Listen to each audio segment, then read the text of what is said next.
Hello વિદ્યાર્થી મિત્રો, આજે આપણે ધોરણ 7 વિકાસ મૂલ્યાંકન અસાઇનમેન્ટ વિષય વિજ્ઞાનમાં પ્રશ્ન 1નું સોલ્યુશન લઈશું. ચલો, પ્રશ્ન 1માં પહેલામાં શું કહે છે? નીચેના દરેક પ્રશ્નના ઉત્તર માટે આપેલા વિકલ્પોમાંથી સાચો વિકલ્પ લખો. એમાં પ્રકરણ 7 છે. એમાં પહેલામાં શું કહે છે? વનસ્પતિમાં પાણી શાના દ્વારા વહન પામે છે? તો કે જલવાહક પેશી. બીજો, મનુષ્યના રુધિરનો કયો ઘટક હિમોગ્લોબિન ધરાવે છે? તો કે રક્તકણ. ત્રીજો, શરીરના ભાગોમાંથી કાર્બન ડાયોક્સાઇડયુક્ત રુધિર હૃદયના કયા ખંડમાં પ્રવેશે છે? તો કે જમણા કર્ણક. 4, હૃદયના કયા ખંડોમાં ઓક્સિજનયુક્ત રુધિર હોય છે? તો કે ડાબા કર્ણક અને ડાબા ક્ષેપકમાં.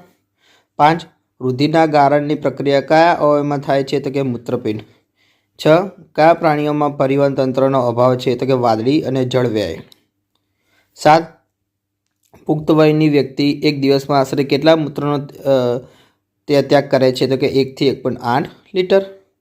પ્રકરણ 8 લઈશું. એમાં પહેલામાં શું કહે છે? વનસ્પતિનું પ્રજનન અંગ કયું છે? તો કે પુષ્પ. બીજો, ઈસ્ટમાં થતું અલિંગી પ્રજનન કયા પ્રકારનું છે? તો કે કલિકા સર્જન. ત્રીજો, પાનફૂટીમાં વાનસ્પતિક પ્રજનન થતું હોય તેવી વનસ્પતિ કઈ છે? તો કે પર્ણ.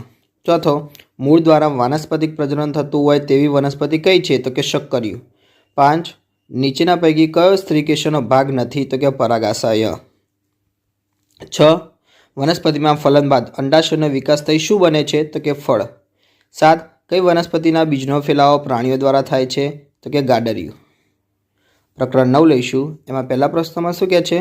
1 નેનો સેકન્ડ એ 1 સેકન્ડનો કેટલામો ભાગ છે? તો કે 1 અબજમો ભાગ છે. બીજું, નીચે આપેલા સંબંધો પૈકી કયો સંબંધ સાચો છે? તો કે અંતર બરાબર ઝડપ ભાગ્યા સમય. ત્રીજો, ઝડપનો મૂળભૂત એકમ કયો છે? તો કે મીટર પ્રતિ સેકન્ડ. ચોથો, વાહનોમાં કાપેલું અંતર માપવા માટે કયું સાધન વપરાય છે? તો કે સ્પીડોમીટર. 5મો, એક વાહન એની ઝડપ 36 કિલોમીટર પ્રતિ કલાક છે, જ્યારે બીજા વાહન બીની ઝડપ 36 મીટર પ્રતિ સેકન્ડ છે. તો નીચેના પૈકી કયું વિધાન સાચું છે? તો કે વાહન બીની ઝડપ વધુ છે. છઠ્ઠો, એક ટ્રેન અચળ ઝડપે 15 મિનિટમાં 20 કિલોમીટર અંતર કાપે છે, તો તે સમયે તેની ઝડપ કેટલી હશે? તો વિદ્યાર્થી મિત્રો, મેં અહીંયા દાખલો ગણ્યો છે. તો કે ઝડપ બરાબર અંતર ભાગ્યા સમય. તો અંતર કેટલા કીધા છે? 20 ભાગ્યા 15. પછી તમને ખબર હોય કે સમય મિનિટ છે, તો આપણે એને કલાકમાં રૂપાંતર કરીએ તો કેટલા વડે ભાગીશું? તો 60 વડે. તો કે ભાગાકારની નીચે ભાગાકાર કરો તો ભાગાકાર ક્યાં જાય? તો કે ગુણાકારમાં. તો કે 20 ભાગ્યા 15 ગુણ્યા 60. મેં જોડે જો ગુણાકાર કરેલો છે, દાખલો ગણેલો છે, એટલે કે 15 ચોક 60. તો 15 અંશ અને છેદમાં ઉડી જશે. તો કે 20 ચોક 80 આપણો જવાબ આવશે, એટલે કે 80 કિલોમીટર પ્રતિ કલાક આપણો જવાબ આવશે. 7મો લઈશું. તો કે અચળ ઝડપે ગતિ કરતા પદાર્થનો અંતર સમયનો આલેખ કેવો હોય? તો કે ત્રાંસી સુરેખા જેવો હોય છે. પ્રકરણ 10 લઈશું. એમાં પહેલામાં શું કહે છે? કે નીચેનામાંથી કયું સાધન વિદ્યુત પ્રવાહની ઉષ્મીય અસર પર કાર્ય કરે છે? તો કે ઇલેક્ટ્રિક ગીઝર. બીજો, નીચેનામાંથી કયું ઉપકરણ વિદ્યુત પ્રવાહની ચુંબકીય અસર પર કાર્ય કરે છે? તો કે વિદ્યુત ઘંટડી. ત્રીજો, ફ્યુઝ વિદ્યુત પ્રવાહની કઈ અસર પર કાર્ય કરે છે? તો કે ઉષ્મીય. 4, કયા ઉપકરણમાં ઉત્પન્ન થતી ઉષ્મા અનિચ્છનીય છે? તો કે વિદ્યુત બલ્બ. પ્રકરણ 11 લઈશું. એમાં પહેલામાં શું કહે છે? સમતલ અરીસામાં કેવું પ્રતિબિંબ મળે છે? તો કે આભાસી. બીજો, ડેવિડ સમતલ અરીસામાં તેનું પ્રતિબિંબ નિહાળે છે. તેના પ્રતિબિંબ અથવા અરીસા વચ્ચેનું અંતર 4 મીટર છે. જો તે અરીસા તરફ 1 મીટર ખસે તો તે વખતે ડેવિડ અને તેના પ્રતિબિંબ વચ્ચેનું અંતર કેટલું હશે? તો કે 6 મીટર હશે. ત્રીજો લઈશું. એમાં શું કહે છે? સમતલ અરીસા સામે કયો અંગ્રેજી મૂળાક્ષર ધરતા તેનો પ્રતિબિંબ પણ તે અક્ષર જેવું જ હોય છે? તો કે એમ.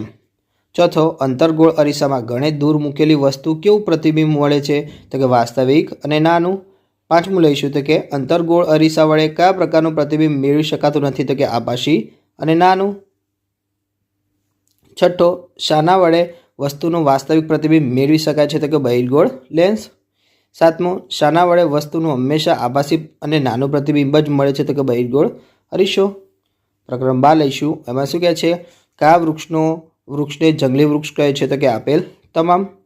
બીજો, સૂક્ષ્મજીવો મૃત વનસ્પતિઓ પર પ્રક્રિયા કરી શું બનાવે છે? તો કે સેન્દ્રિય પદાર્થો. ત્રીજો, નીચેના પૈકી કઈ વન્ય પેદાશ નથી? તો કે પ્લાસ્ટિક. 4, ભારતમાં કુલ ક્ષેત્રના કેટલા ટકા વિસ્તાર જંગલો છે? તો કે 21%.